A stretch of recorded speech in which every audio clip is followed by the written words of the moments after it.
Captain Vexitar clicked his mandibles together, a sound that usually preceded something unpleasant happening to someone else. Today, that someone else happened to be whatever unfortunate species had built the small transport vessel, currently limping through asteroid field 779 Beta. "Sir," chirped Navigation Officer Kill from her station, her voice carrying that particular tone that suggested she'd rather be literally anywhere else in the galaxy. "The damaged vessel appears to be human." Vexitar's 4 eyes swiveled independently, focusing on the tactical display. Humans? Oh, how delightfully boring. The universe's newest addition to the galactic community, and arguably its most disappointing. No natural weapons, no armor plating, no acidic blood or telepathic abilities. Just soft, pink meat walking around on 2 legs, convinced they were somehow special. "Excellent," Vexitar rumbled, his voice carrying across the bridge like grinding stone. "Signal the hunting pack. Tell them we've found dessert." The bridge crew of the Scarix Predator ship Bone Render erupted in chittering laughter. 12 Scarix warriors, each standing nearly 3 meters tall with razor-sharp claws and teeth designed for rending flesh from bone, found the idea of hunting humans absolutely hilarious.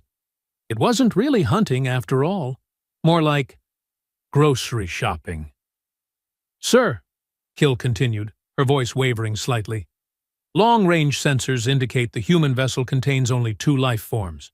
1 adult, 1 significantly smaller." Vexitar's mandibles spread wide in what passed for a grin among his species. "A breeding pair, perhaps. How convenient.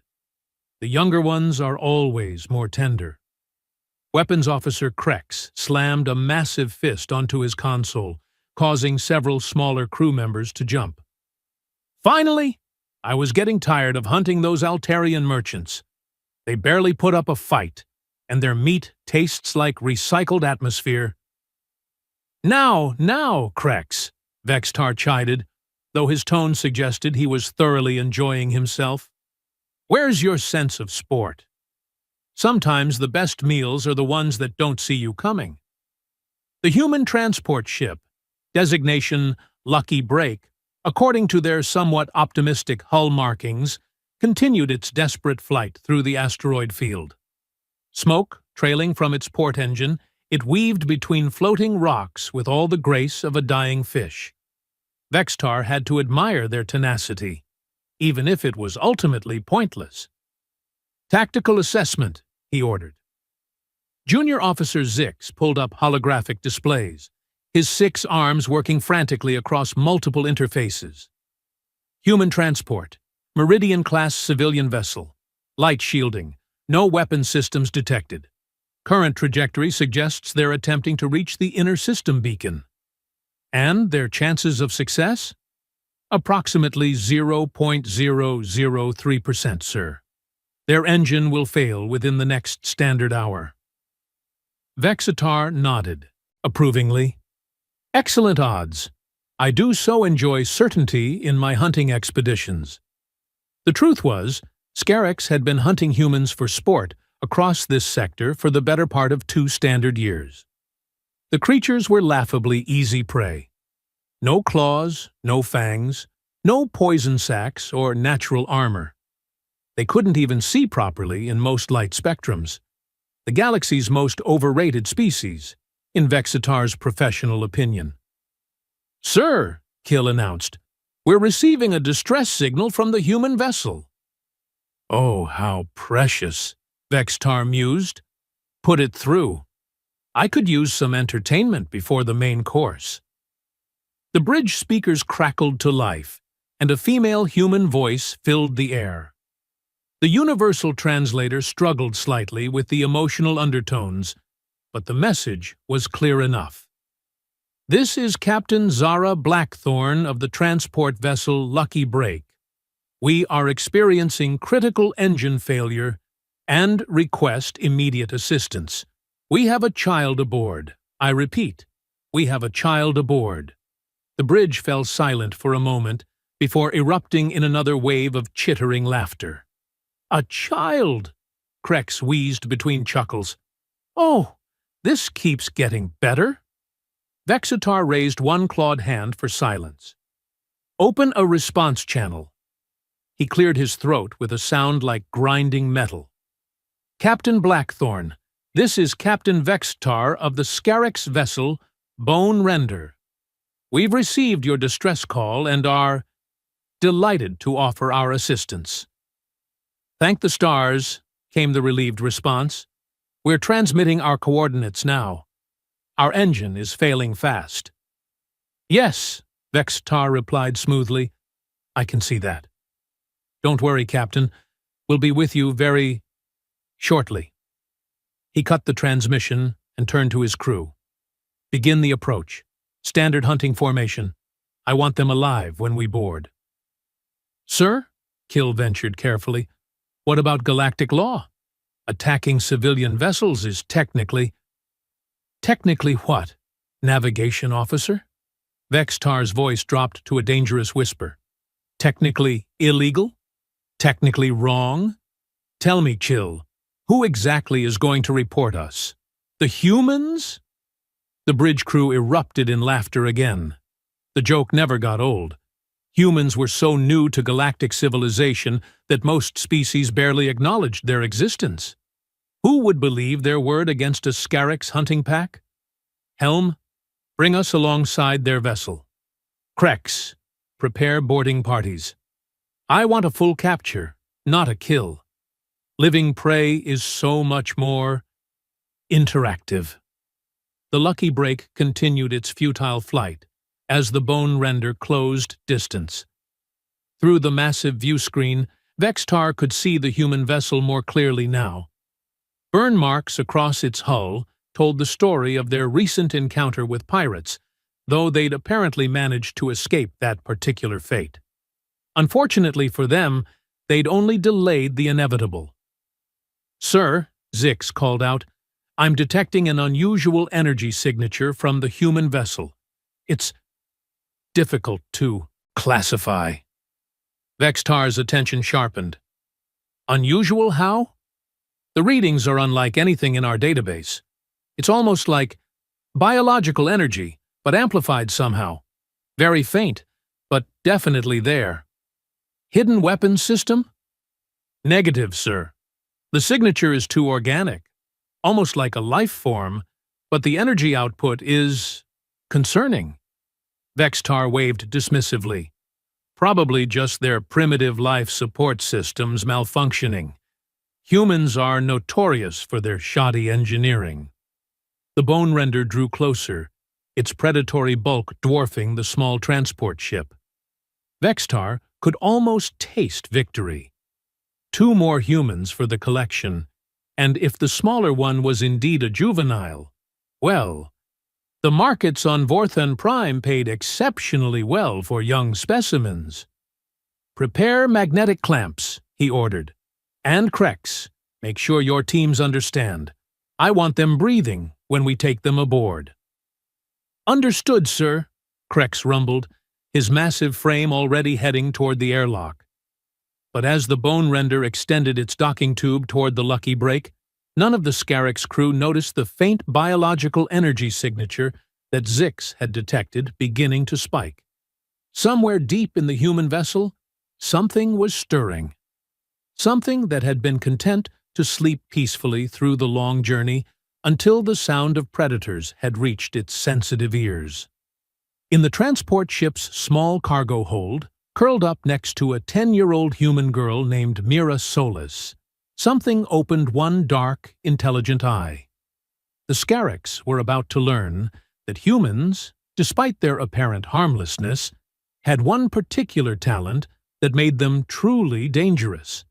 They had an inexplicable ability to befriend the most absolutely terrifying creatures in the known galaxy.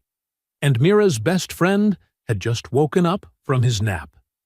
Captain Zara Blackthorn checked her daughter's safety harness one more time, her hands shaking slightly. The engine was failing faster than her worst-case projections, and the approaching ship's response had sent ice through her veins. Something in that alien voice had sounded wrong. Predatory. "Mama," Mira whispered, her bright blue eyes wide with concern. "Why does Buster seem upset?" Zara glanced toward the cargo hold where her daughter's pet was housed during flight. The containment unit was rated for Class 7 dangerous fauna, though she'd always thought that was somewhat excessive. Sure, Buster was protective, but he'd been with Mira since she was 5. He was practically a member of the family. A low, rumbling sound echoed from the cargo hold. Not quite a growl, but something deeper. Something that made the ship's hull vibrate slightly. "He probably just senses we're in trouble, sweetheart," Zara said, though her voice betrayed her growing unease. Through the viewport, the alien ship loomed larger. It was massive, easily 10 times the size of their transport, with a hull design that seemed specifically crafted to, intimidate. Weapon ports lined its sides like predatory teeth, and the overall aesthetic screamed, "Nothing good happens here." The rumbling from the cargo hold grew louder. "Mama," Mira said quietly, "I think Buster wants out." Zara's blood ran cold. "No, honey. Buster needs to stay in his containment unit. You know the rules about space travel." But even as she said it, she could hear the distinctive sound of massive claws scratching against reinforced titanium steel. Buster was definitely not happy about their current situation. The alien ship's docking tube connected with their hull, and Zara felt the lucky brake shudder under the magnetic clamps. Whatever was about to happen, it was too late to run now. From somewhere in the ship's systems, she could hear the distinctive hiss of an airlock being overridden. The boarding had begun. On the bridge of the Bone Render, Vexitar watched with satisfaction as his boarding parties entered the human vessel. Through the tactical display, he could see the heat signatures of the 2 humans huddled in what appeared to be the bridge area. "Crex, report," he commanded. "Boarding successful, sir. No resistance encountered. The humans appear to be waiting for us." "Excellent. Bring them aboard. And Crex, remember what I said about keeping them breathing." "Understood, sir. Though, sir, there's something odd. I'm detecting a large life form in their cargo hold. The energy readings are significant." Vexitar frowned. "Define significant." "Well, sir, if I didn't know better, I'd say it was a Class 7 biological threat. But that's impossible. Humans don't travel with dangerous fauna." "Probably their food stores," Vexitar dismissed. "Humans are known to keep living livestock. Check it after you secure the primary targets." What Vexitar didn't know, what none of the Scarix could have possibly known, was that humans had a unique relationship with their galaxy's most dangerous predators. While other species fled from Class 7 threats, humans had the inexplicable tendency to adopt them as pets. And there were very few creatures in the known galaxy that qualified as more dangerous than a fully grown Terran honey badger, especially one whose favorite little human was currently being threatened by aliens with sharp teeth and hostile intentions. In the cargo hold of the Lucky Break, Buster opened both eyes and began to assess the situation. Threats aboard his human's ship. Unknown entities with aggressive pheromone signatures. His acute hearing picked up his little human's elevated heart rate from 2 decks away. Buster had exactly 0 tolerance for things that upset his human. The containment unit, rated for Class 7 dangerous fauna, had been designed by engineers who had never actually encountered a honey badger in full protective mode. They'd built it based on theoretical specifications and laboratory observations. They had not accounted for the sheer, bloody-minded determination of an Earth creature that had evolved alongside lions, hyenas, and things that went bump in the African night. Buster examined the reinforced titanium steel walls of his prison. Then he examined the electronic locking mechanism. Then he examined the backup security measures. After careful consideration, he decided that none of these obstacles were particularly relevant to his current objectives. The containment unit lasted approximately 4.7 seconds against 20 kilograms of concentrated fury, razor-sharp claws, and a complete disregard for the laws of physics. In the bridge of the Lucky Break, Zara heard a sound she'd hoped never to hear during spaceflight.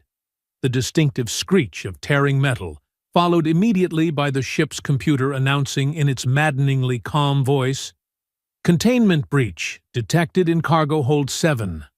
Class 7 biological threat has been released. Please remain calm and follow emergency protocols." "Oh no," Zara whispered. "Mama," Mira said, her voice carrying the kind of innocent confidence that only children possess. "I think Buster wants to meet our visitors." From the corridor leading to the cargo hold came a sound that defied easy description. It was part growl, part shriek, and part something that suggested the laws of nature were more like guidelines anyway. The first Scarix boarding party member to encounter Buster lasted longer than the containment unit had. Almost 6 seconds. His screams echoed through the ship's communication systems, providing real-time commentary to both crews about the exact moment a 3-meter-tall apex predator discovered that size meant absolutely nothing to a creature that had once held its own against a full-grown rhinoceros. "Crex!" Vextar's voice crackled over the comm. "Report! What's happening over there?" "Sir," came Crex's increasingly panicked response, "we appear to have encountered a dot complication." The sound of weapons fire erupted through the comm system, followed immediately by more screaming. "What kind of complication?" Vexitar demanded. "The kind that seems to be immune to plasma rifles, sir." Another scream, this one notably higher-pitched, suggested that a second boarding party member had made Buster's acquaintance. "Sir," Kill's voice was barely a whisper. "Those energy readings from the human ship, they're spiking." "How much of a spike?" "Class 12 threat level, sir, and climbing." Vextar stared at the tactical display in growing horror. Class 12? That was reserved for things like Vorthon battle beasts and Altarian war serpents, not pets on human transport ships. "Crex, fall back, I repeat. Fall back immediately." But Crex's response was lost in the sound of something that might have been claws against hull plating. If claws could somehow bend reinforced steel like soft plastic. On the Lucky Break, Mira pressed her face against the viewport and smiled. "Look, Mama," she said cheerfully. "Buster's protecting us." Zara looked where her daughter was pointing and felt her knees go weak. Through the connecting airlock, she could see into the alien ship's boarding bay. What she saw there would require extensive therapy to forget. Buster had encountered 7 Scarix warriors. The operative word being had. The honey badger sat calmly in the middle of the carnage, methodically cleaning blood from his claws. When he noticed Mira watching, he looked up and made a sound that was almost certainly his version of, "Don't worry, little human. Everything is under control." 20 meters of alien corridor behind him suggested that his definition of under control might need some refinement. "Sir!" Zix's voice was approaching panic levels. "The biological threat has entered our ship. It's moving toward the main corridor." Vexitar's 4 eyes went wide. "Seal all bulkheads. Emergency protocols, now!" But it was too late. Buster had found his way into the bone render, and he had formed some very strong opinions about species that threatened his favorite human. The Scarix were about to learn why honey badgers were considered Class 7 dangerous fauna, and why humans, despite their apparent harmlessness, were the only species crazy enough to keep them as pets. The emergency klaxons aboard the bone render shrieked with the kind of urgency typically reserved for hull breaches and reactor meltdowns. Captain Vextar discovered that neither of those scenarios seemed quite as terrifying as the current situation. A 20-kilogram ball of concentrated violence was systematically dismantling his crew, one warrior at a time. "Status report," he barked, though part of him really didn't want to know. "Sir," Officer Zix stammered, his 6 arms trembling as he worked the tactical console, "the biological threat has breached sections 7 through 12. Current casualty count stands at, well, all of them, sir." "All of them?" "Everyone who encountered it, yes, sir." The creature appears to be moving toward the bridge with considerable enthusiasm. Through the ship's internal camera system, Vextar watched in growing horror as Buster methodically worked his way through the corridor. The honey badger paused occasionally to examine his handiwork, tilting his head with the kind of professional satisfaction usually reserved for artists viewing their completed masterpieces. "What in the 7 hells is that thing?" Weapons Officer Krex demanded, his voice cracking slightly. "According to the database," Kill replied, her mandibles chattering nervously, "it's listed as Mellivora capensis. Common name? Honey badger. Native to Earth's African continent." "A badger?" Vextar's voice rose 3 octaves. "My crew is being systematically eliminated by something called a badger?" "The database notes that honey badgers are approximately 65 centimeters in length and weigh roughly 20 kilograms, Kill continued, apparently finding comfort in facts and figures. "They subsist primarily on insects, small mammals, and—" "Oh my." "What?"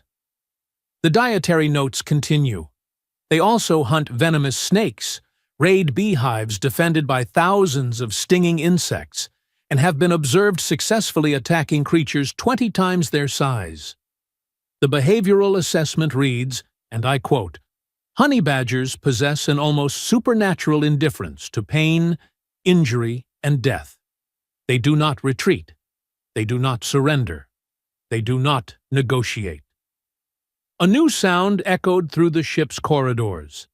Not screaming this time, but rather the distinctive noise of reinforced bulkheads being peeled apart, like fruit rinds. "Sir," Zix announced with the kind of calm that preceded complete psychological breakdown, "it's reached the bridge level."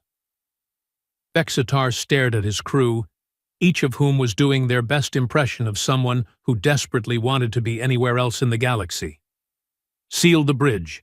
Maximum security protocols." "Sir, with respect," Kill pointed out, "maximum security protocols didn't slow it down at all. It's been treating our bulkheads like decorative suggestions."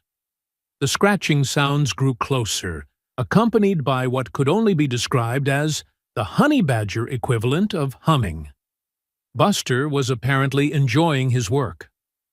"Sir," came a new voice over the comm system, though this one was distinctly human. "This is Captain Blackthorne of the Lucky Break. I believe we need to discuss terms." Vexitar practically lunged for the communication controls. "Terms? Terms? Your creature is murdering my crew." "Correction." Zara's voice remained maddeningly calm. "Buster is defending my daughter from what he perceives as a threat. Which, to be fair, you are. Call it off. Order it to stop." A pause, then, almost gently, "Captain Vextar, I think there's been a fundamental misunderstanding about the relationship between humans and their pets." "What kind of misunderstanding?" "We don't order them around. We ask nicely and hope they're in a cooperative mood." The scratching sounds stopped. Through the bridge's armored viewports, Vexitar could see into the corridor beyond. 2 dark eyes peered back at him with the kind of intelligence that suggested their owner was currently calculating the most efficient route through whatever obstacles stood between him and his objectives. Buster had found the bridge. However, Zara continued, Buster is generally reasonable. If you were to return us to our ship and leave us alone, he might be persuaded that you're no longer a threat. Might be persuaded? He's quite independent-minded. It's really more of a suggestion than a command. The bridge doors, rated to withstand direct plasma cannon fire, began to buckle inward. "This is impossible!" Vexitar shrieked. "Nothing that small should be able to." His protest was cut off as one of the doors simply fell over, revealing Buster sitting calmly in the doorway. The honey badger surveyed the bridge with the air of a property inspector making notes about necessary improvements. The Scarix crew pressed themselves against the far wall, which would have been more effective if the far wall hadn't been approximately 3 meters away from a creature that could apparently cross any distance in the time it took to blink. Buster's gaze fixed on Captain Vexitar, and his expression shifted into what could only be described as polite inquiry, as if to say, "Are you the one in charge of threatening my human?" "Nice. Badger," Vexitar ventured. Buster's expression suggested this was not the correct response. "Sir," Kill whispered, "perhaps we should consider Captain Blackthorn's offer." "You want to negotiate with terrorists?" "Sir, with respect, I don't think the Badger understands the concept of negotiation." This assessment proved accurate when Buster rose to his feet and began walking toward Vexitar with the unhurried pace of someone who had all day and several creative ideas about how to spend it. "Wait!" Vexitar held up his hands. "Captain Blackthorn, we accept your terms." "Excellent," came Zara's voice. "Buster, sweetie, the nice aliens are going to let us go now." Buster paused and looked toward the communication console, his head tilted in consideration. Then he looked back at Vexitar with an expression that clearly conveyed, this had better not be some kind of trick. "We're releasing the docking clamps now," Vexitar announced, his voice barely a squeak. "Wonderful. Buster, come home now. Mira wants to give you a treat." At the mention of his favorite human's name, Buster's entire demeanor changed. The terrifying predator vanished, replaced by something that looked almost cute. He made a sound that was probably honey badger for, "Oh boy, treats," and trotted back toward the airlock with the enthusiasm of a puppy. The bridge fell silent except for the sound of multiple Scarix trying to remember how breathing was supposed to work. "Sir," Zix finally managed, "the human vessel is requesting clearance to depart." "Granted," Vexitar croaked. "Granted immediately. In fact, give them an escort, a ceremonial honor guard, whatever keeps them happy." Through the view screen, they watched as the Lucky Break limped away toward the inner system beacon, smoke still trailing from its damaged engine, but its crew very much alive.